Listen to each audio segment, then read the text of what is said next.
اعوذ باللہ من الشیطان اللعین الرجیم بسم اللہ الرحمن الرحیم الحمد للہ رب العالمین الحمد للہ کما هو اہلہ والصلاة والسلام علی سید المرسلین وخاتم النبیین ابی القاسم محمد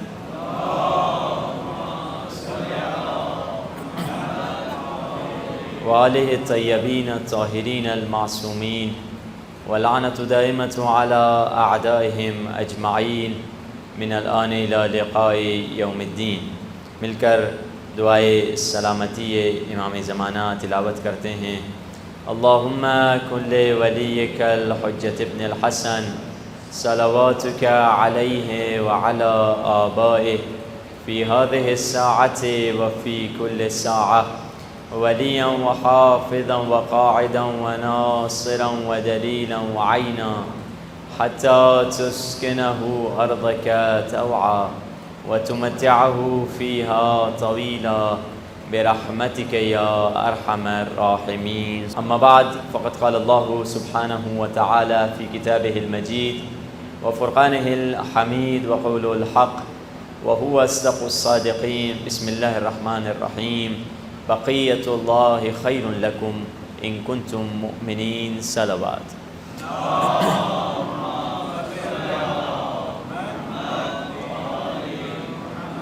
خداوند متعال قرآن مجید میں ارشاد فرما رہا ہے وما ارسلناک الا رحمتا للعالمین. حبیب ہم نے آپ کو عالمین کے لیے رحمت بنا کر بھیجا ہے. کسی نبی کے لیے خدا نے اس انداز سے تعارف نہیں کرایا. جب بھی انبیاء کا تعارف کرایا کسی کو کہا تم اپنے قوم کے لیے نبی ہو، تم اپنے قبیلے کے لیے نبی ہو، تم اپنے شہر کے لیے نبی ہو، تم اپنے خاندان والوں کے لیے نبی ہو، تم اپنے لیے ہی نبی ہو. مگر رسول اللہ کے تعارف کا انداز کچھ ایسا تھا. کس انداز سے تعارف کرایا؟ یہ انداز وہی ہے جو خدا نے اپنے لیے اختیار کیا ہے. جب اپنا تعارف کرنا چاہا فرمایا بسم اللہ الرحمن الرحیم الحمد للہ رب العالمین. جس انداز سے میں رب العالمین ہوں میرا حبیب رحمتا للعالمین ہے.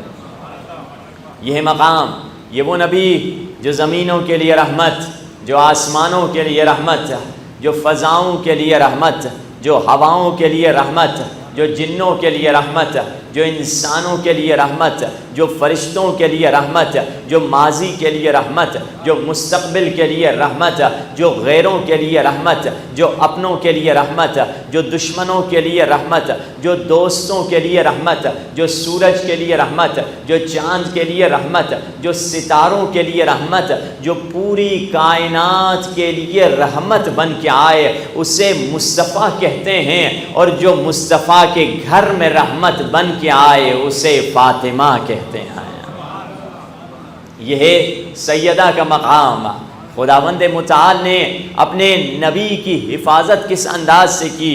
جب لوگوں نے تانا دیا کہ آپ کی کوئی نسل نہیں، آپ کی اولاد کوئی نہیں، ایک مرتبہ آواز آئی حبیب ان کے تانوں سے نہ گھبرائیے، انا اعطیناک الکوثر. حبیب ہم نے تو آپ کو کوثر عطا کر دی ہے. یہ کوثر یعنی رسول اللہ پہ جب کوئی اٹیک کرتا تھا خدا فوراً رسول اللہ کا ڈیفینڈ کرتا تھا، فوراً رسول اللہ کی حفاظت کے لیے خدا کہہ دیتا تھا. مگر رسول اللہ پر کوئی پرسنل اٹیک ہوتا تھا رسول اللہ اپنا دفاع نہیں کرتے تھے، خدا دفاع کرتا تھا. مگر اگر کوئی خدا کو کچھ کہتا تھا تو فوراً رسول اللہ خدا کی توحید کا دفاع کرتے تھے. بالکل ایسے ہی ہے جیسے دو لوگوں کے درمیان معاہدہ ہو گیا ہو کہ اگر آپ کو کوئی کچھ کہے تو ہم بولیں گے، اگر ہمیں کوئی کچھ کہے تو تم بول لینا. جب کسی نے رسول اللہ سے کچھ کہا تو خدا بولا ہے، جب کسی نے خدا کو کچھ کہا تو رسول اللہ بولے ہیں.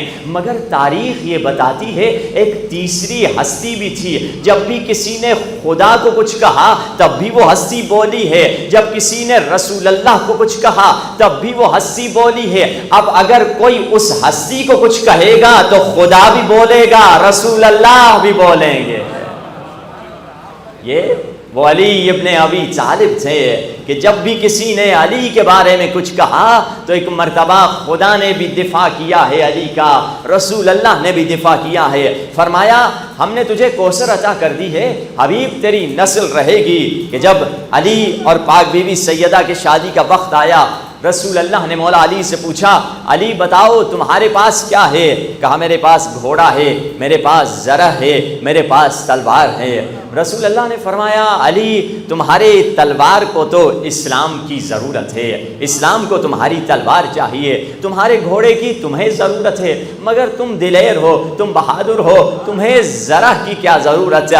یہ رسول اللہ نہیں بلکہ ایک غیر مسلم رائٹر اپنی کتاب دا لائف آف محمد میں لکھتا ہے کہ میں نے بہت سارے دلیر دیکھے ہیں, بہت سارے بہادر دیکھے ہیں, مگر علی وہ بہادر تھا, علی وہ دلیر تھے. یہ اپنی کتاب میں لکھتا ہے کہ who fought without an armor on his back, یہ دلیر وہ تھا کہ اپنی پیٹھ پر کبھی زرہ نہیں لگاتا تھا. جب مولا سے پوچھا گیا پیٹھ پر زرہ کیوں نہیں لگاتے, مولا نے فرمایا سینے پر زرہ لگاتا ہوں تاکہ آنے والا تیر رک جائے, مگر ابو طالب کا بیٹا بھاگنے کے ارادے سے نہیں آتا, پیٹھ پہ زرہ لگانے کی ضرورت ہی نہیں ہے. یہ ہے مولا کا مقام, یہ ہے رتبہ کہ جب رسول اللہ کی نسل چلنی ہے تو وہ رسول اللہ کی نسل علی اور فاطمہ ہی کے ذریعے سے چلنی ہے.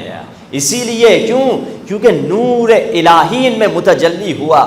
ہم انہی ہستیوں کو تبھی تو کہتے ہیں یہ عین اللہ ہیں, یہ لسان اللہ ہیں, یہ ید اللہ ہیں. کچھ لوگ ہر فضیلت پہ اعتراض کرتے ہیں, ہم سے پوچھتے ہیں ارے آپ نے علی کو لسان اللہ بنا دیا, یہ کیا کفر کر رہے ہیں, یہ کیا شرک کر رہے ہیں؟ خدا کہہ رہا ہے لیسا کمثلہ شیء, خدا جیسی تو کوئی شے نہیں ہوتی. تم نے کہہ دیا علی لسان اللہ, علی ید اللہ, علی عین اللہ, علی جنب اللہ, علی عضد اللہ, علی وجہ اللہ. ہم ان سے کہیں گے بھائی تم نے ہماری زبان کو نہیں سمجھا, تم نے قرآن کی زبان کو نہیں سمجھا. آنکھ کسے کہتے ہیں, ہاتھ کسے کہتے ہیں؟ آنکھ دیکھیے کس چیز کا نام ہے. میں نے ارادہ کیا اپنی آنکھ کو بند کر دوں, میری آنکھ نے میرے ارادے کو سمجھا اور اس کے مطابق عمل کیا. میرے ارادہ کیا آپ آنکھ بند کریں, مگر آپ نے آنکھ بند نہیں کی, لاکھ ارادہ کرتا چلا جاؤں. یعنی میری آنکھ وہ ہے جو میری آنکھ وہی کہلائے گی جو میرے ارادے کو سمجھے گی اور اس کے مطابق عمل کرے گی. میں نے ارادہ کیا اپنا ہاتھ ہلاؤں, میرے ہاتھ نے میرے ارادے کو سمجھا اور اس کے مطابق عمل کیا. نہج بلاغہ میں علی ابن ابی طالب فرماتے ہیں اے لوگو, جس طرح سے تمہارے ہاتھ تمہارے ارادوں کو سمجھتے ہیں اور اس کے مطابق عمل کرتے ہیں, میں ابو طالب کا بیٹا اللہ کے ارادوں کو سمجھتا ہوں اور اس کے مطابق عمل کرتا ہوں. یہ ہے ان ہستیوں کا مقام. اگر عین اللہ ہیں اس معنی میں عین اللہ ہیں, ید اللہ ہیں تو اس معنی میں ید اللہ ہیں, عضد اللہ ہیں تو اس معنی میں عضد اللہ ہیں. اب ہم ان ہستیوں کو معصوم کہتے ہیں. معصوم کی ڈیفینیشن کیا ہے؟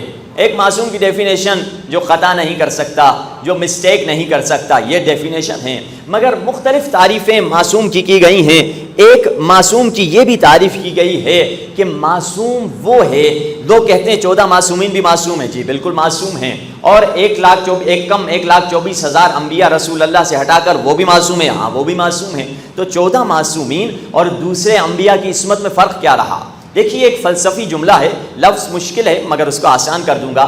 عصمت ایک حقیقت مشککہ ہے. یعنی کیا؟ دیکھیے حقیقت مشککہ وہاں کہا جاتا ہے, مثال کے طور پر نور تو نور ہے, چاہے شمع کا ہو یا چاہے سورج کا ہو. عصمت ایک لیول والی رتبہ ہے کہ کسی کو عصمت کاملہ ملی, کسی کو کم عصمت ملی. اب دیکھیے 14 معصومین اور انبیاء کی عصمت میں فرق کیا ہے. ایک تعریف آسان سی جس کو کہا جائے عوام سمجھ کی تعریف بتلا دوں کہ دوسرے انبیاء بھی معصوم, 14 معصومین بھی معصوم. فرق کیا رہا؟ دوسرے انبیاء وہی کرتے ہیں جو ٹھیک ہوتا ہے, 14 معصومین جو کر دیتے ہیں وہ ٹھیک ہو جاتا ہے.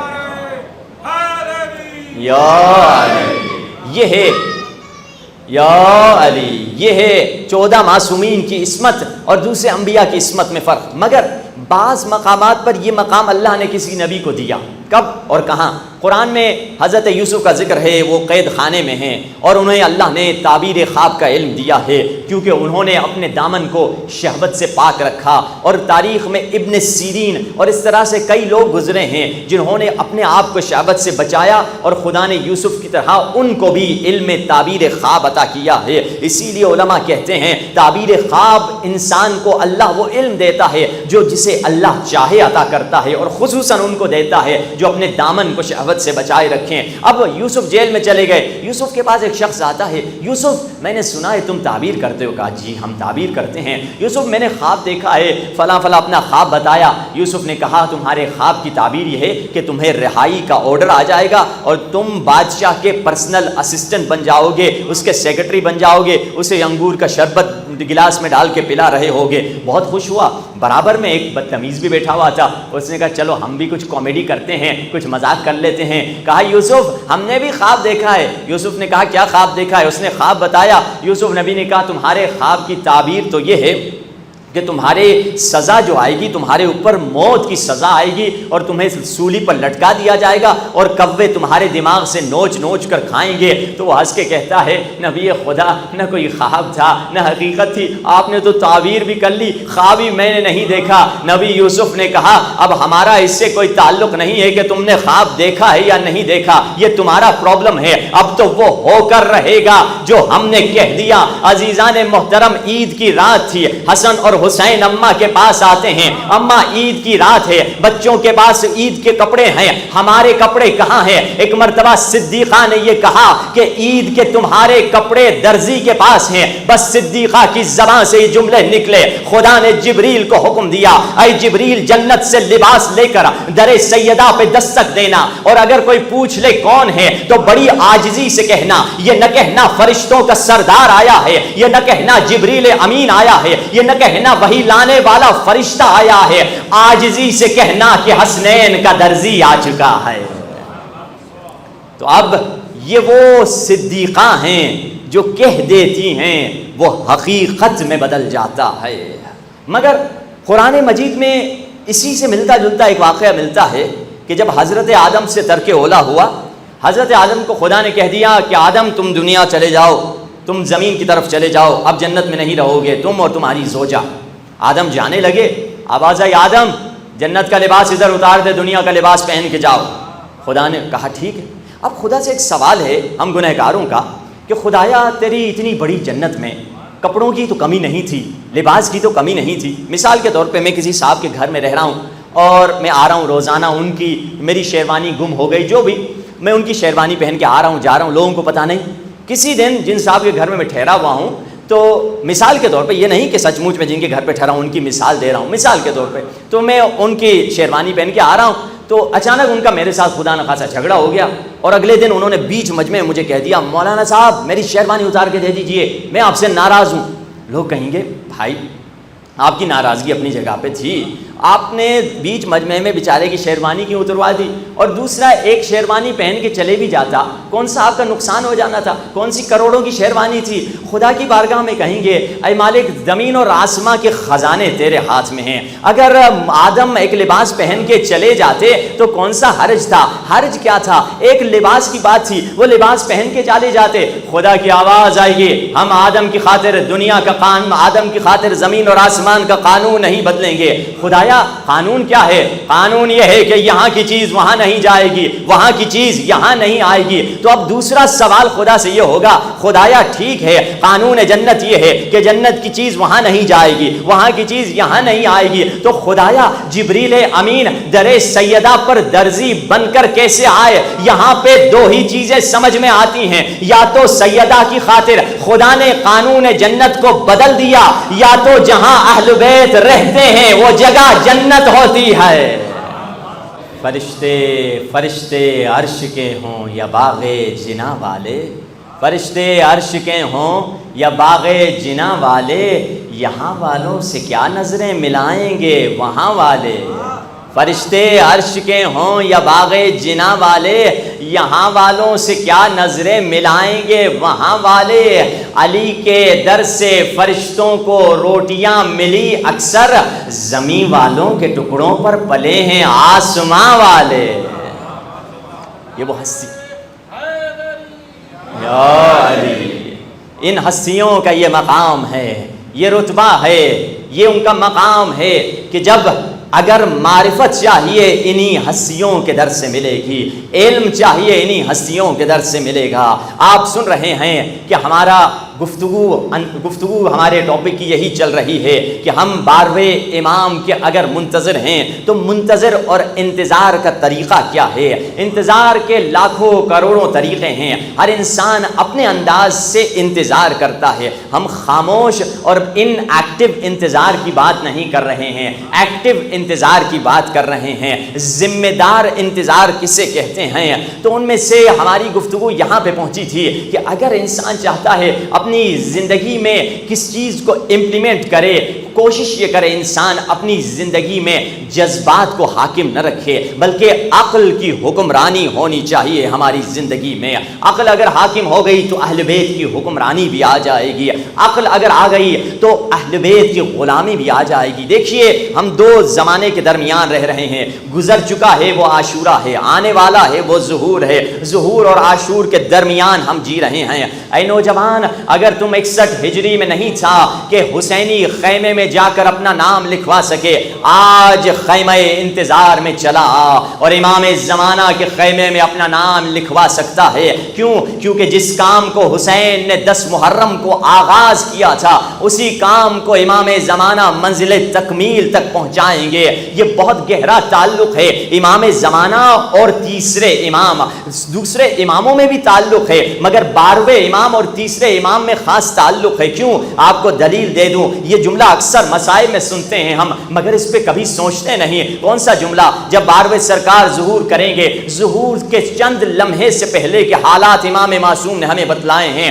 امام کعبۃ اللہ کی غلاف سے لپٹ کے رو رہے ہوں گے، فرما رہے ہوں گے امن یجیب المضطر اذا دعاہ ویکشف السوء، اے خدایا میں مضطر اور پریشان ہو چکا ہوں۔ آواز آئے گی مہدی، ہم نے تمہیں ظہور کی اجازت دے دی، اب امام زمانہ پلٹیں گے۔ پہلے کعبے کی طرف رخ تھا، اب کعبے کی دیوار پر ٹیک لگا کے کہیں گے کیا جملہ؟ یہ جملہ اکثر ہم مسائل میں سنتے ہیں مگر اس میں درس چھپا ہوا ہے۔ فرمائیں گے یا اہل العالم ان جدی الحسین قتلوہ عطشانا، اے زمین اور دنیا کے رہنے والوں، میرے جد حسین کو کربلا میں پیاسا شہید کیا گیا۔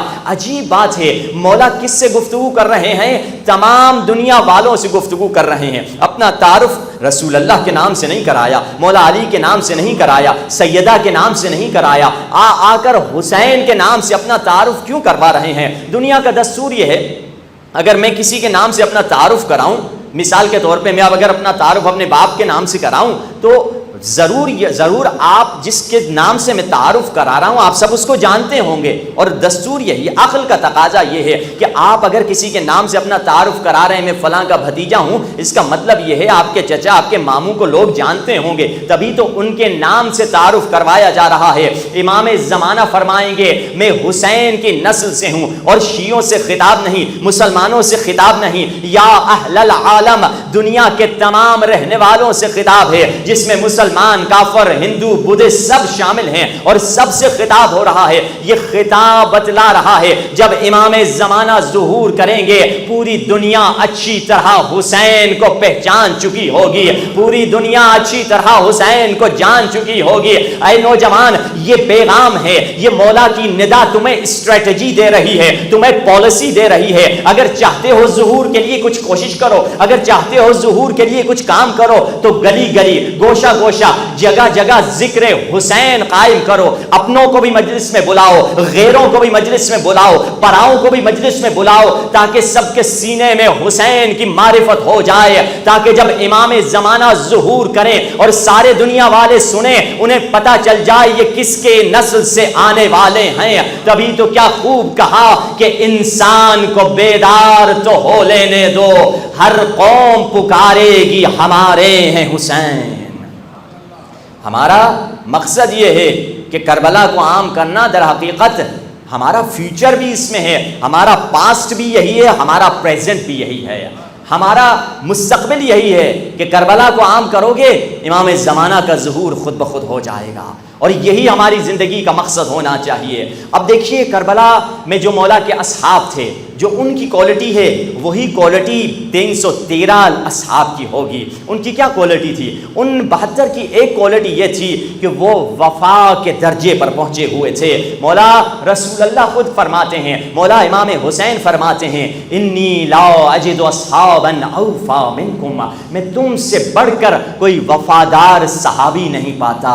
یہ وہ کہہ رہے ہیں جس نے رسول اللہ، مولا علی، امام حسن کے صحابی دیکھ چکے ہیں۔ تبھی تو کیا خوبصورت کہا ہے کہ دن کی روشنائی میں رسول بلاتے ہیں آؤ، آتا کوئی نہیں، اور چراغ گل کر کے حسین کہتے ہیں جاؤ، مگر جاتا کوئی نہیں ہے۔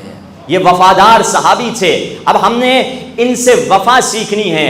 72 نے جو وفا کی، دعا یہ ہماری ہونی چاہیے، خدایا میں بھی جیسی وفا عباس نے اپنے زمانے کے امام سے کی ہے، ویسی وفا میں اپنے زمانے کے امام سے کروں۔ وہ وفا کہاں سے سیکھیں گے؟ یعنی کربلا والوں سے سیکھیں گے کہ انہوں نے کتنی خوبصورت وفا کی کہ مولا کبھی کبھار سب کو بٹھا کے کہا، کبھی کبھار ایک ایک کا ہاتھ پکڑ کے کہا، نافع کا ہاتھ پکڑا کہ نافع یہ نکلنے کا راستہ ہے، چلے جاؤ۔ نافع کہتا ہے اگر درندے جانور بھی مجھے چیر پھاڑ دیں، اے حسین آپ کو نہیں چھوڑنے والے۔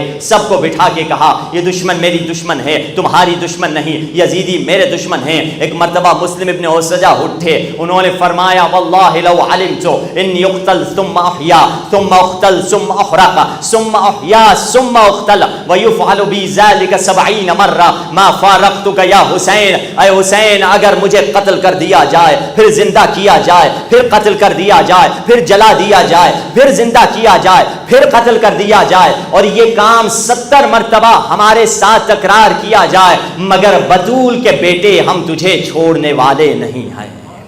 یہ وفا کی صفت تھی، مگر 10 دن کی وفا نہیں، استقامت چاہیے، پائیداری چاہیے، کم ہی کیوں نہ ہو نیک عمل، مگر جس تھوڑے عمل میں کنٹینیوس اور ریگولر انسان کرتا ہے اس کی قیمت ہے، اس کی ارزش ہے، اس کی ویلیو ہے۔ 4 دن یا 10 دن کا وفادار نہیں، زندگی بھر اہل بیت کو وفادار صحابی چاہیے۔ اور پھر جا کر بلکہ اہل بیت کے جو صحابی تھے وہ وفات سے اوپر کے لیول پر تھے، وہ مواسات پہ پہنچے ہوئے تھے۔ کربلا جائیں گے، حضرت عباس کی زیارت میں پڑھیں گے الاخ المواسی۔ اے عباس آپ وہ بھائی تھے جو مواسات کے مقام پر پہنچے ہوئے تھے۔ مواسات یعنی کیا؟ مواسات کا اردو ترجمہ تو برادری ہوتا ہے، آسان ترجمہ ہے، مگر یہ ترجمہ غلط ہے، یا اردو میں اتنی صلاحیت نہیں ہے اس کا صحیح ترجمہ کر سکے۔ سمجھانے کے لیے میں چند سٹیپس بتاتا ہوں۔ مواسات کیا ہے؟ مثال کے طور پہ اللہ نے آپ کو ایک نعمت نہیں دی ہے، آپ کے پڑوسی کو وہ نعمت ہے۔ اب آپ دیکھ رہے ہیں میرے پڑوسی کے پاس ہے، میرے پاس نہیں ہے۔ اگر آپ دعا کریں گے کہ آپ کے پڑوسی سے وہ نعمت چھن جائے، اسے کیا کہتے ہیں؟ حسد۔ یہ گناہ کبیرہ ہے۔ مگر دوسرے لیول پر آپ کے پاس ایک نعمت، مواسات کو اگر سمجھنا اسٹیپس، پہلی جو چیز تھی وہ حرام ہے۔ اگر آپ کہیں آپ کے پڑوسی کو یہ نعمت اللہ زائل کر دے، اللہ اسے برباد کر دے، یہ حرام ہے، یعنی یہ حسد ہے۔ دوسرا لیول کیا ہے؟ اس کو اللہ نے ایک نعمت دی، مجھے نہیں دی ہے، میں کہتا ہوں خدا اس کو بھی آباد رکھے، اللہ مجھے بھی یہ نعمت دے، یہ کہ اچھا ہے، اسے کہتے ہیں غبطہ۔ غبطہ ٹھیک ہے۔ تیسرے لیول پر ہے اللہ نے آپ کو ایک نعمت دی ہے، پیسے دیے، دولت دی، مگر آپ کا پڑوسی بیچارہ غریب ہے، آپ اپنی روٹی نہیں کھاتے، اپنی روٹی پڑوسن کو دے دیتے ہیں، پڑوس والے کو دیتے ہیں، یہ اچھا لیول ہے۔ اسے کیا بولتے ہیں؟ ایثار، سیکریفائس، قربانی، فداکاری۔ مگر چوتھے لیول پر ہے مواسات، یہ ایثار سے بھی اوپر ہے۔ یہ یعنی کیا؟ آپ کو ایک اللہ نے نعمت دی ہے، آپ اسے استعمال کر سکتے ہیں، مگر آپ کا مسلمان بھائی اس سے محروم ہیں، آپ چاہتے ہیں اس نعمت کو مسلمان بھائی تک پہنچائیں، مگر آپ نہیں پہنچا سکتے کسی بھی وجہ سے۔ وہ کسی اور ملک میں رہتا ہے، وہ یمن میں رہتا ہے، وہ فلسطین میں رہتا ہے، یا اس زمانے میں وہ نہیں رہتا، وہ کسی اور زمانے میں رہتا ہے۔ آپ وہ چیز کسی پاسٹ میں تو نہیں جا سکتے، اس تک نہیں پہنچا سکتے، تو آپ کیا کرتے ہیں؟ خود کو اس اللہ کی دی ہوئی نعمت سے محروم کر دیتے ہیں۔ اسے کہتے ہیں مواسات۔ عباس ابن علی کے ہاتھ میں پانی تھا، پی سکتے تھے، مگر جانتے تھے کہ یہ شاید پانی امام حسین تک نہ پہنچ سکے، تو عباس نے خود کو محروم کر دیا تھا۔ یہی مواسات کا مقام ہے، یعنی وفا کی آخری لیول کو مواسات کہا جاتا ہے کہ اور مواسات اکثر علماء کہتے ہیں ٹھیک ہے اپنی روٹین لائف کھاؤ، روٹی کھاؤ، نعمتیں اللہ کی لذتوں سے مزے اٹھاؤ، نعمتوں سے لذتیں حاصل کرو، مگر کچھ خیال رکھو، لگژری اتنی لائف کو نہ رکھو، کچھ یمن میں شہید ہونے والے بچوں کا بھی خیال رکھو، کچھ فلسطین میں شہید ہونے والے مسلمانوں کا خیال رکھو، کچھ یتیموں کا بھی خیال رکھو۔ اور یہ مواسات حضرت عباس نے مولا علی سے سیکھی تھی۔ سلمان فارسی مولا علی کے پاس ایک کھانا لے کر آتے ہیں، کہتے ہیں یہ میٹھا کوئی سویٹ ڈش، کوئی میٹھی چیز تھی۔ کہا مولا یہ ہمارے پاس فارس میں کھایا جاتا ہے۔ مولا ہاتھ بڑھاتے ہیں کھانے کے لیے مگر ہاتھ ہٹا دیتے ہیں۔ سلمان پوچھتا ہے مولا کیا یہ ٹیسٹی نہیں ہے، مزیدار نہیں ہے، کیوں نہیں کھا رہے ہیں؟ مولا فرماتے نہیں بالکل اچھا ہے، کھا لو تم، مگر میں نہیں کھاؤں گا۔ مولا کیوں نہیں کھاتے؟ کہا کہ یہ غذا میرے آقا رسول اللہ نے کبھی زندگی میں کھائی ہی نہیں تھی۔ اب میں رسول اللہ کے پاس نہیں لے جا سکتا، رسول اللہ اس زمانے میں نہیں ہے ظاہراً، تو خود کو بھی اس غذا سے مولا نے محروم کر دیا۔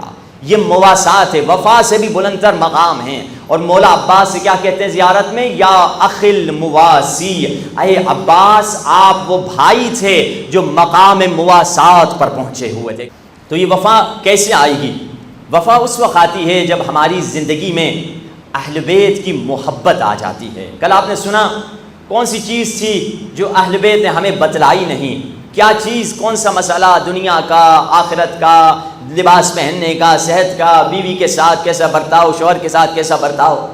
ایک دوسری حدیث بھی آج سنتے چلے جائیے کہ مولا فرماتے ہیں دو چیزیں ایک جگہ جمع نہیں ہو سکتی اور دو چیزیں آپس میں جدا نہیں ہو سکتی۔ وہ کون سی دو چیزیں ہیں جو ایک جگہ جمع نہیں ہو سکتی؟ وہ کون سی دو چیزیں ہیں جو آپس میں جدا نہیں ہو سکتی؟ فرمایا وہ دو چیزیں جو آپس میں جدا نہیں ہو سکتی وہ صحت اور بھوک ہے۔ یہ دونوں چیزیں آپس میں تم جدا نہیں کر سکتے۔ اگر بھوک کاٹو گے تو اللہ تمہیں صحت بھی دے گا، اور وہ دو چیزیں جو آپس میں ایک جگہ جمع نہیں ہو سکتی، مولا فرماتے ہیں پیٹ کا بھر لینا اور صحت، یہ دو چیزیں ہیں جو ایک جگہ جمع نہیں ہو سکتی۔ اور یہ تو مولا نے ہمیں بتلایا۔ اب آگے بڑھیے، اس دور میں کیا تحقیقات ہو رہی ہیں؟ مختلف تحقیقات کی گئیں۔ ایک تحقیقات آپ خود جا کر فاسٹنگ کا بینیفٹ آپ لکھ لیں، کتنے آپ کو اس کے بینیفٹ ملیں گے۔ کہ آج کل ایک ریفرنس میں آپ کو دے دوں، یونیورسٹی آف سدرن کیلیفورنیا میں یہ ریسرچ کی گئی کہ fasting like diet protects your cells from cancer, your breast cancer and skin cancer, according to the new research done on mice in University of Southern California. نئی research کی گئی جانوروں پر، حیوانات پر، اور لفظ جو انہوں نے استعمال کیا ہے فاسٹنگ، یعنی روزے کا۔ بیچارے چوہوں کو روزہ ٹائپ کوئی چیز رکھوائی گئی، یعنی کھانے سے محروم رکھا گیا، تو نتیجہ انہوں نے یہ دیکھا کہ ان کے جو کینسر سیل تھے وہ مرتے چلے گئے، اسکن کینسر، بریسٹ کینسر جو سیل تھے وہ مرتے چلے گئے۔ یہ تحقیق کب آئی؟ 2016 میں ایک شخص ہے جو جاپان کا رہنے والا پروفیسر ہے، ایک سائنٹسٹ ہے، سائنسدان ہے، اس نے تحقیق کی جس کا نام ہے پروفیسر یوشی نوری اوسومی۔ پروفیسر یوشی نوری اوسومی نے تحقیق کی اور اس تحقیق کے نتیجے میں 2016 میں اسے نوبل پرائز ملا۔ اور اس نے تحقیق کیا کی؟ اس نے ایک نیا پروسیس کو ڈسکور کیا جو انسان کے جسم میں ہو رہا تھا مگر لوگوں نے کبھی اس کو سمجھا نہیں تھا۔ وہ کیا نیا پروسیس تھا جو ہمارے اور آپ کے جسم میں ہوتا رہتا ہے؟ اس پروسیس کا نام اس نے رکھا آٹوفیجی۔ آٹوفیجی کیا ہے؟ یہ کہتا ہے آٹوفیجی میں ایک چیز انسان کے جسم میں ہوتی ہے جس سے انسان کو صحت ملتی ہے۔ پوچھا گیا بتائیے یہ کیا ہے؟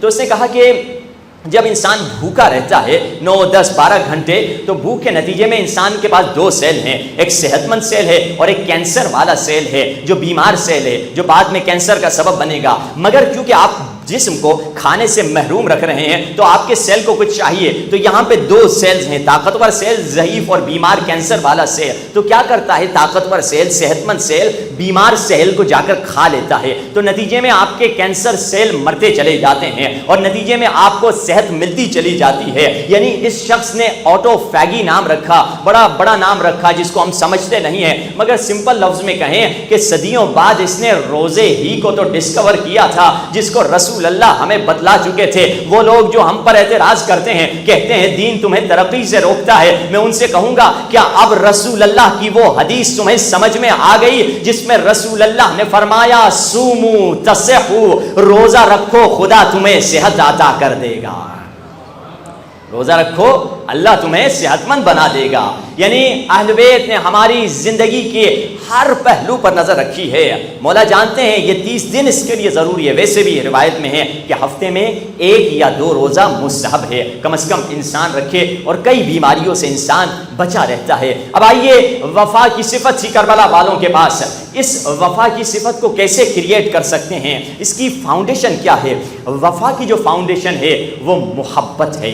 محبت ہونی چاہیے, خود بخود وفاداری آ جاتی ہے. کیونکہ حدیث قدسی میں خدا فرما رہا ہے, بہت پیاری حدیث قدسی ہے جس میں خدا فرما رہا ہے من طلبنی وجدنی, من وجدنی احبنی, من احبنی عرفنی, من عرفنی عرف عاشقنی, ومن عاشقنی عاشقتہ, ومن عاشقتہ قتلتہ, ومن قتلتہ فانا دیتہ. خدا حدیث قدسی میں فرما رہا ہے جس نے میری تلاش کی اس نے مجھے پا لیا, جس نے مجھے پا لیا اس نے میری محبت کو پا لیا, جس نے میری محبت پا لی اس نے میری معرفت پا لی. جو میری معرفت پا لے وہ میرا عاشق ہو گیا, جو میرا عاشق ہو گیا میں بھی اس کا عاشق ہو گیا, اور جس کا میں عاشق ہو گیا میں نے اس کو قتل کر ڈالا, اور جسے میں قتل کر دوں میں خود خدا اس کا کفارہ بن جاتا ہوں, میں خود خدا اس کی دیت بن جاتا ہوں, میں خود خدا خود کو اسے دے دیتا ہوں, میں اس کا ہو جاتا ہوں,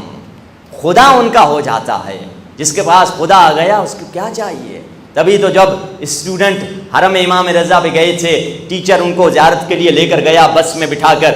ٹیچر نے بتایا پہلی زیارت ہے, لڑکے تھے, لڑکوں کو کہا کہ پہلی زیارت ہے تم لوگوں کی. اور ملتا ہے علماء کہتے ہیں کہ جب پہلی دفعہ امام حسین کے روزے پہ نظر پڑے گی 3 زیارتیں تمہاری مقبول ہیں, 3 اچھی سے فیورٹ زیارت دعائیں, 3 دعائیں تمہاری مقبول ہیں, 3 فیورٹ دعائیں اپنی تیار رکھو. سب نے تیار رکھی, ہوٹل میں واپس آئے, ایک دوسرے سے باتیں کر رہے تھے. کوئی کہہ رہا تھا میں نے یہ مانگی دعا, میں نے ماں کی شفا مانگی, میں نے جاب مانگی, میں پاس ہو جاؤں ایگزام میں. کسی بچے سے پوچھا تم نے کیا مانگا, اس نے کہا میں نے 3 دعاؤں میں یہی مانگا. میری پہلی دعا یہ تھی کہ مجھے حسین مل جائے, دوسری دعا یہ تھی کہ مجھے حسین مل جائے, تیسری دعا یہ تھی مجھے حسین مل جائے. بچوں نے کہا پہلی دعا تو ٹھیک ہی, مگر دوسری کوئی دعا میں دوسری اور تیسری میں کچھ اور مانگ لیتے, تم نے اپنی دعاؤں کو ضائع کیوں کر دیا؟ وہ بچہ تھا خاموش ہو گیا. ایک مولا کا چاہنے والا کھڑا ہوا تھا, بزرگ نے کہا اس بچے نے صحیح تو مانگا ہے, اس بچے نے حسین مانگا ہے. جسے 100 مل گیا اسے 70 بھی مل گیا, 80 بھی مل گیا, 50 بھی مل گیا.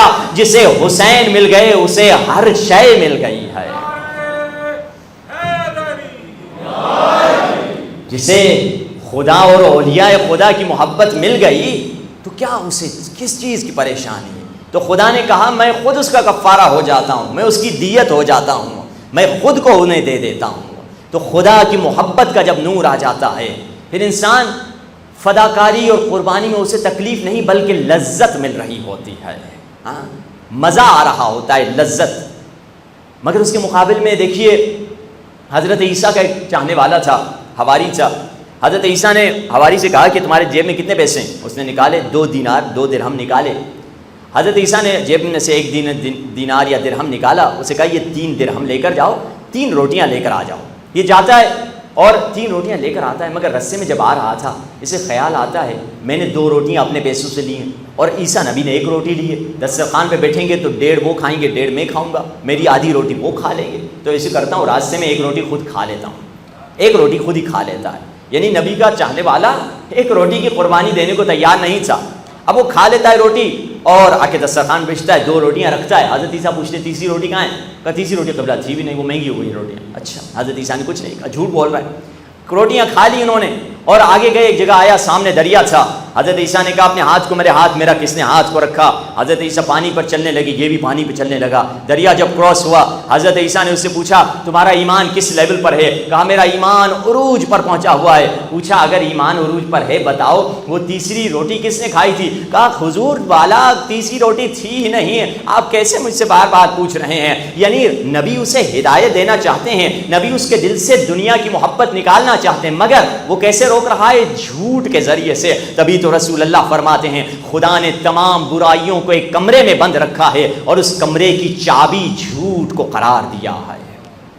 یہ جھوٹ بول رہا تھا، ہدایت کے رستے بند کر رہا تھا. آگے گئے، ہرنیں گھوم رہی تھیں. نبی نے کسی ہرن کو اشارہ کیا، ہرن آئی، ذبح کیا، ہرن کو کھایا. کھانے کے بعد نبی نے ہرن کو دیکھ کر کہا قم باذن اللہ، اللہ کے حکم سے اٹھ جا. تمام ہڈیاں سمٹنے لگیں، گوشت چڑھ گیا، ہرن زندہ ہو گئی، دوڑتی ہوئی چلی گئی. یہ چیخنے لگا نبی خدا پہلے تو آپ انسانوں کو زندہ کرتے تھے، آج تو آپ نے کھائے ہوئے گوشت ایک ہرن کو زندہ کر دیا، آپ نے کمال کر دیا. نبی نے پوچھا تمہارے ایمان کا کیا لیول ہے؟ کہا عروج پر ہے. تو اس وقت بتایا کہ وہ تیسری روٹی بتاؤ کس نے کھائی؟ پھر سے اس نے انکار کیا، میں نے کوئی تیسری روٹی دیکھی نہیں تھی. نبی کوشش کر رہے ہیں مگر وہ نہیں ہدایت لینے کی کوشش کر رہا. یہاں تک کہ نبی اسے ایک جگہ لے گئے، ایک پہاڑ تھا، پہاڑ سے 3 سونے کی اینٹیں نکالی. اور اس وقت نبی نے کہا جانتے تھے یہ دولت کا مرید ہے، یہ پیسے کا پجاری ہے. تو کہا یہ 3 سونے کی اینٹیں ہیں، ایک میری ہے، ایک تمہاری ہے اور ایک اس کی ہے جس نے تیسری روٹی کھائی.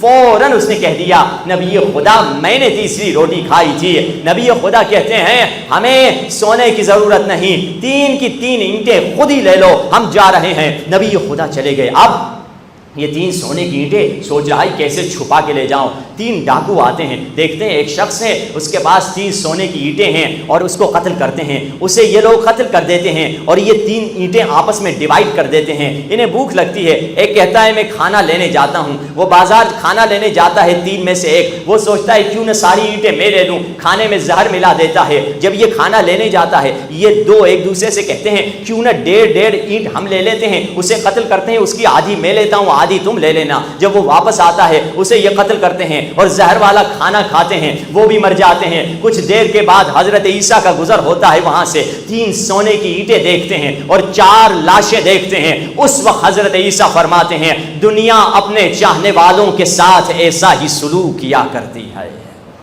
یہ کون تھا؟ دنیا کا طالب تھا.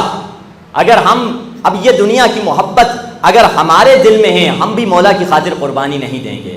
آئیے ٹیسٹ کریں، ڈائگنوز کروں، میں خود کو ڈائگنوز کروں، آپ خود کو کریں، کسی اور کو ڈائگنوز کی ضرورت نہیں. ہم خود کو ڈائگنوز کریں، کیا میں بھی اسی روٹی والے کی طرح ہوں کہ مولا کی خاطر قربانی نہیں دوں گا؟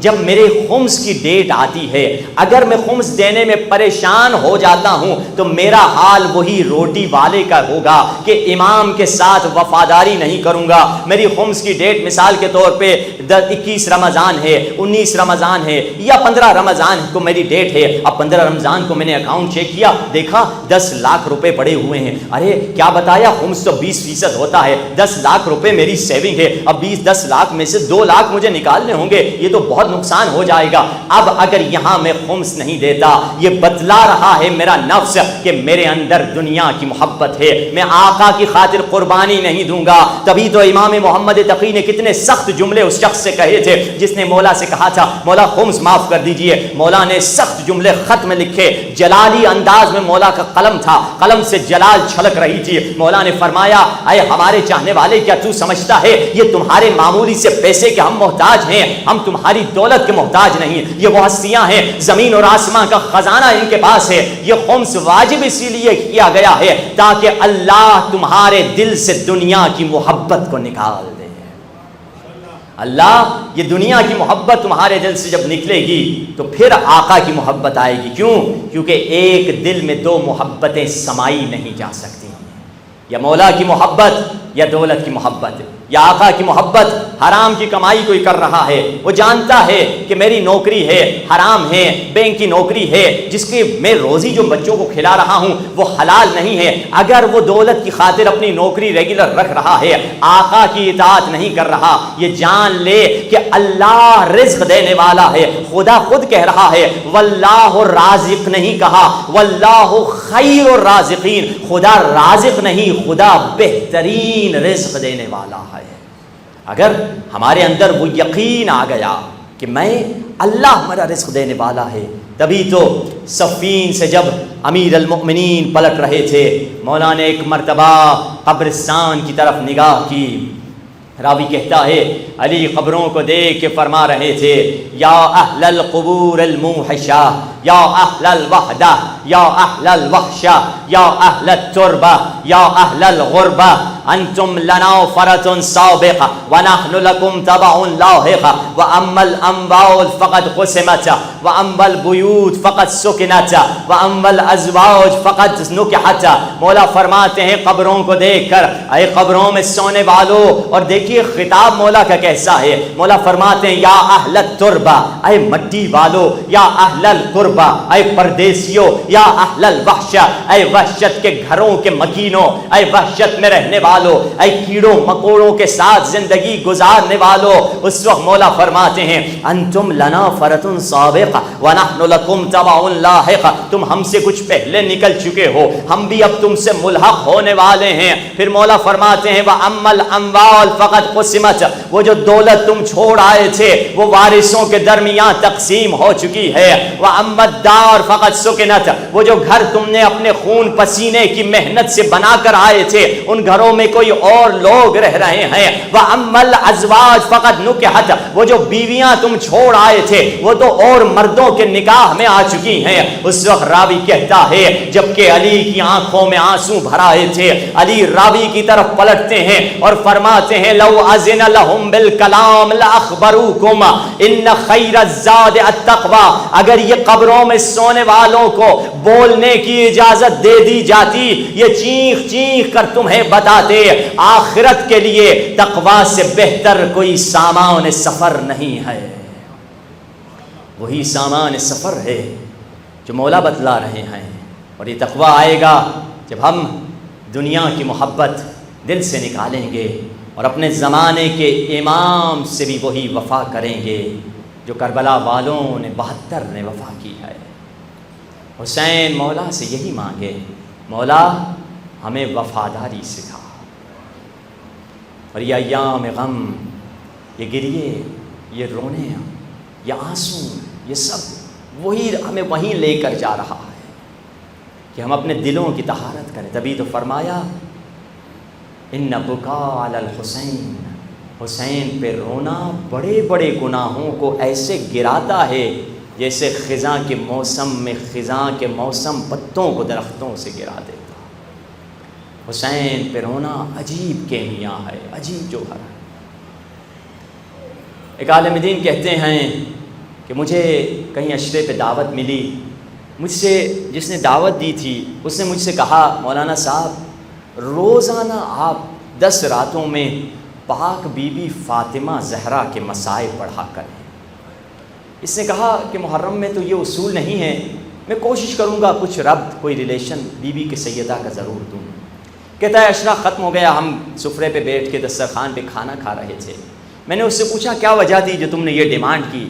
اس نے کہا قبلہ میں پہلے شیعہ نہیں تھا، میں اور مسلک سے تعلق رکھنے والا مسلمان تھا. میری ماں مگر شیعہ تھی، میری ماں مختلف چیزیں مجھے بتایا کرتی تھی مگر میں باپ کے مسلک پہ چلتا تھا. بہت ملینر تھا اور ابھی بھی ہوں، کروڑ پتی، امارات میں رہتا تھا، دبئی وغیرہ میں بڑا ملینر تھا اور ابھی بھی ہوں. تو میں نے شادی کی، اللہ نے مجھے بچی دی.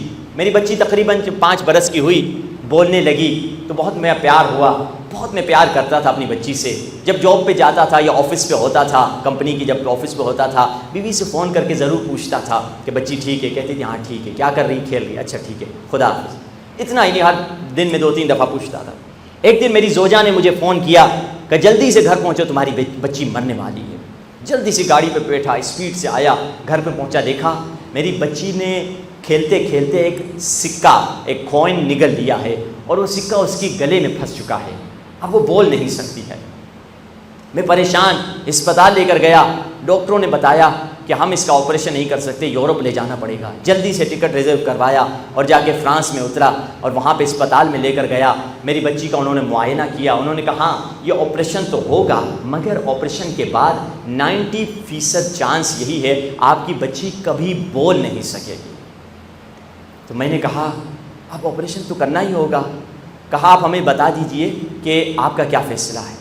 نرس یہ کہہ کر چلی گئی. کہا اب میں پریشان تھا کیا کروں. مجھے ماں کی ایک نصیحت یاد آ گئی. میری ماں اہل بیت کی چاہنے والی تھی. مجھے کہتی تھی نبی کی بھی ایک بیٹی تھی جسے امت نے بہت ستایا تھا. میں نے اپنے ذہن میں سوچا یہ مدینے کا رخ ہوگا.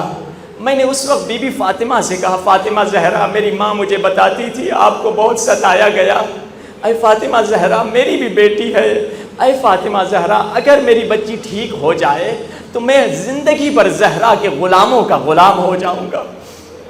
کہا بھی میں رو ہی رہا تھا، دیکھا نرس مسکراتی ہوئی آ رہی ہے، میں نے کہا کیا ہوا؟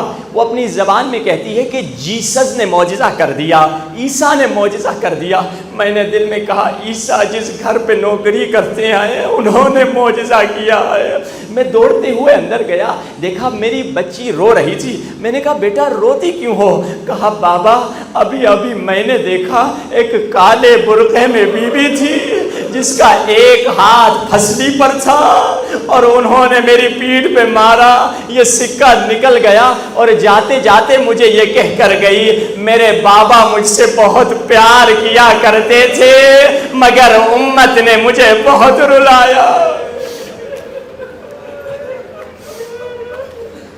السلام علیک یا ابا عبداللہ، السلام علیک یا ابن رسول اللہ، السلام علیک یا ابن امیر المؤمنین وابن السید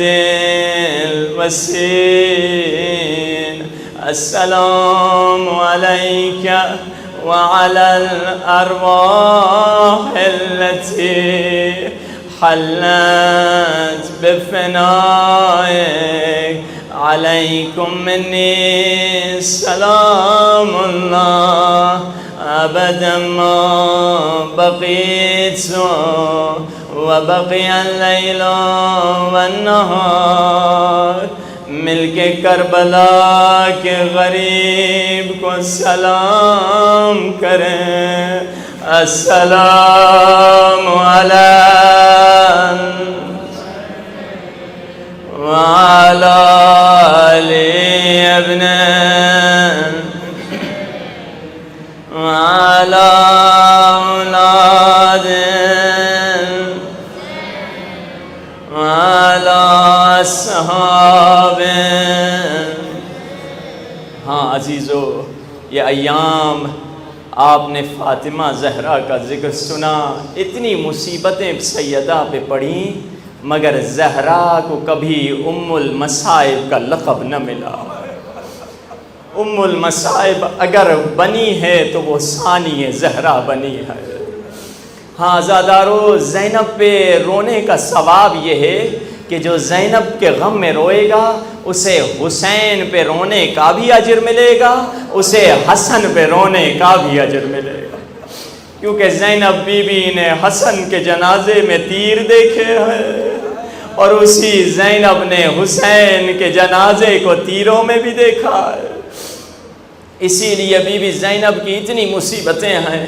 ملتا ہے کربلا میں جب بھی امام حسین کوئی لاش لے کر واپس آتے تھے خیمے میں، سب سے پہلے جو استقبال کے لیے آتی تھی وہ بی بی زینب ہوا کرتے تھے۔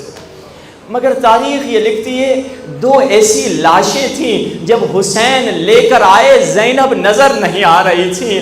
وہ کس کی لاش تھی؟ وہ دو حسین کے بیٹے، وہ زینب کے دو بیٹے اون و محمد کی لاش تھی۔ جب مدینے میں کسی نے بی بی زینب سے پوچھا شہزادی اپنے بچوں کی لاش پہ کیوں نہیں آئی، بی بی نے بڑا درد بھرا جواب دیا، کہا میں حسین کو شرمندہ نہیں دیکھنا چاہتی تھی، کہیں میرا بھائی شرمندہ نہ ہو جائے کہ میرے بچے تمہاری وجہ سے مر گئے۔ اللہ اللہ، مگر پورے کربلا میں زینب نے اون و محمد کا مرثیہ نہیں پڑھا۔ جب آخر حسین نے بلایا بھی آؤ زینب ذرا اپنے بچوں سے خدا حافظ کر دو، اون و محمد دونوں کی لاش کے درمیان بیٹھی ہیں، ایک ہاتھ اون کی لاش پہ رکھا، ایک ہاتھ محمد کی لاش پہ رکھے کہا میرے بچوں اب میں ماموں پہ کس کو قربان کروں گی؟ پھر بھی حسین کی فکر تھی۔ کربلا کے بعد کوفے سے شام سارے رستے میں بی بی زینب نے کہیں پہ اپنے بچوں پہ گریہ نہیں کیا، یہاں تک کہ جب زندان سے رہائی کا وقت آیا ایک مرتبہ علماء ادھر زندان سے جب رہا ہو رہے تھے وہاں کی ایک منظر کشی کرتے ہیں. جب شام کے زندان سے اہل بیت رہا ہو رہے تھے، شام کی خواتین آئیں، کہا اے بی بی ہم آپ کو جانتے نہیں تھے، اب ہمیں آپ سے معرفت ہو گئی ہے، کیونکہ شام کے زندان میں عجیب شامیوں نے کرامتیں دیکھیں کہ جب بھی کوئی بیمار اس قید کے قریب سے گزرتا یہ شفا پا جاتا. تو شامیوں نے کہا یہ قید خانہ تو پہلے بھی تھا، لگتا ہے قیدی کچھ الگ انداز کے ہیں جن کی وجہ سے ہمارے بیمار ٹھیک ہو جاتے. شامیوں کو آخر معرفت ملی کچھ خواتین کو. جب بی بی زینب رہا ہو رہی تھیں تو شام کی خواتین آ گئیں. شام والی عورتوں نے کہا اے بی بی اگر کوئی وصیت ہے تو ہمیں وصیت نصیحت کر دیجئے. تو بی بی نے کہا اے شام کی مومنہ عورتوں، اگر تمہیں اپنے بچوں کے پیار سے کچھ فرصت مل جائے آ کر ذرا سکینہ کی قبر پہ شمع تو جلا دینا. ہماری بچی اکیلی رہنے کی عادی نہیں ہے. اس وقت نکلنے لگی مگر پھر بی بی زینب پلٹی، ایک مرتبہ سکینہ کی قبر پہ بیٹھی ہیں. سکینہ سے کہتی ہے سکینہ بیٹا مجھے ایک مرتبہ کربلا اور مدینہ جانے دو، پھر واپس آؤں گی، ہمیشہ ساتھ میں شام میں رہیں گے. اللہ جانے سکینہ نے کیا کہا. شاید سکینہ نے کہا او پھوپھی اماں کربلا جا رہی ہو، بابا کو کہنا تیری پردیسی سکینہ تجھے بہت یاد کرتی ہے. اللہ اللہ. اب اس موقع پر سید سجاد نے پوچھا پھوپھی اماں کیا حکم ہے؟ بی بی زینب نے کہا یزید سے کہہ دے ہمارے لیے ایک گھر خالی کر دیا جائے جس میں ہم اپنے مقتولوں پہ جا کر گریہ کریں گے. اور بی بی کی کچھ وصیتیں تھیں. بی بی فرماتی ہیں ہمارے کچھ تبرکات شام غریبہ کو لوٹے گئے تھے وہ واپس کر دیے جائے. بی بی کیا لوٹا گیا تھا؟ شام غریبہ میرے سر پہ جو چادر تھی وہ چادر تطہیر تھی، وہ چادر لوٹا دی جائے. اور بی بی کیا لوٹا گیا؟ ہاں شام غریبہ ایک بچی کی بالیاں اتاری گئی تھی، وہ بالیاں پلٹا دی جائے. بی بی بالیوں کی قیمت نہیں، بالیوں کی قیمت نہیں، بالیاں تو سکینہ کی یادگار ہے. عزاداروں گھر خالی ہو گیا. اب ایک ایک کر کے سران شہداء لائے جا رہے ہیں. ایک سر لایا گیا. علی اکبر کی ماں روتی ہوئی اٹھی اکبر بیٹا تو نے آخری موقع پہ پانی مانگا تھا، آجا علی اکبر میرے سینے سے لگ جا. ایک سر لایا گیا. قاسم کی ماں اٹھی قاسم حسن کی نشانی میرے سینے سے لگ جاؤ. اب عزاداروں سن سکو گے ایک ایسا سر تھا جو نوک نیزے پہ نہیں جانور کی گردن پہ لٹکا ہوا تھا. یہ کس غیور کا سر تھا؟ یہ عباس علمدار کا سر. ظالم نے رسی لمبی باندھی تھی جب گھوڑا دوڑتا تھا. علی کے شیر کا سر کبھی گھوڑوں کے قدم سے ٹکراتا کبھی زمین سے ٹکراتا. عزاداروں ام کلثوم بی بی اٹھی عباس کا سر لیا. اب ایک مرتبہ ایک سر لایا گیا جس کی تعظیم میں ساری بیبیاں کھڑی. سر تھا حسین کے لیے. بی بی زینب آگے بڑھی آجا میرے حسین، آجا میرے ماں جائے، اے میرے پیاسے حسین. عزاداروں اب دو سر لائے گئے جس کا لینے والا کوئی نہیں تھا. ساری بیبیاں بی بی زینب کو دیکھ رہی تھیں. بی بی زینب سر جھکا کے رو رہی تھیں. اب ایک مرتبہ بی بی زینب نے ایک آواز سنی. سر لانے والی کہتی ہے کیا ان بچوں کی ماں مر گئی ہے؟ بی بی زینب فرماتی ہے میں نے اپنے بچوں کو حسین پہ صدقہ کر دیا، اب میں اپنے بچوں پہ گریہ نہیں کروں گی. فضا آگے بڑھی اون محمد کا سر لیا. پورے راستے میں بی بی زینب نے اپنے بچوں پر گریہ نہیں کیا. پھر مدینہ سے پھر شام سے کربلا آئی ہیں. کربلا میں بھی بیبیوں نے چہل منایا، حسین پہ گریہ کیا مگر اپنے بچوں پہ گریہ نہیں کیا. سید سجاد نے جب بیبیوں کی حالت دیکھی سمجھ گئے اگر بیبیاں کربلا میں مزید رہیں گی تو مر جائیں گی. سب کو کہا سوار ہو جاؤ اونٹوں پر، ہمیں مدینہ جانا ہے. بی بی زینب بھی اونٹ پہ سوار ہوئی. ایک مرتبہ سوچا آخری مرتبہ اپنے بھیا حسین کی قبر کو دیکھ لوں پھر مدینے کی طرف چلی جاتی ہوں. اماری کا پردہ ہٹایا، کیا دیکھا زینب نے؟ دیکھا کوئی کالے برقعے میں بی بی ہے جو قبر حسین سے لپٹی ہوئی ہے۔ کہا سجاد میری سواری کو بٹھا، یہ کون ہے جو میرے غریب حسین پہ رو رہی ہے؟ دوڑتی ہوئی گئی، اس کالے برقعے والی بی بی کا کاندھا ہلا کے کہا بی بی آپ کون ہیں؟ ایک مرتبہ سر اٹھایا، کیا دیکھا؟ کہا بھابی آپ کی کنیز ام ربا۔ کہا بھابی کیا مدینہ نہیں چلنا؟ سن سکو گے عزادارو، بی بی رباب نے کیا درد بھرا جملہ کہا میری شہزادی میرا مدینے میں کیا بچا ہے؟ اللہ نے مجھے دو نعمتیں دی تھی، ایک سکینہ جو زندہ میں سو گئی، علی اصغر جو کربلا میں مر گیا۔ یہ بی بی نے گریہ کیا، بی بی زینب نے، مگر اپنے بچوں پہ گریہ نہیں کیا۔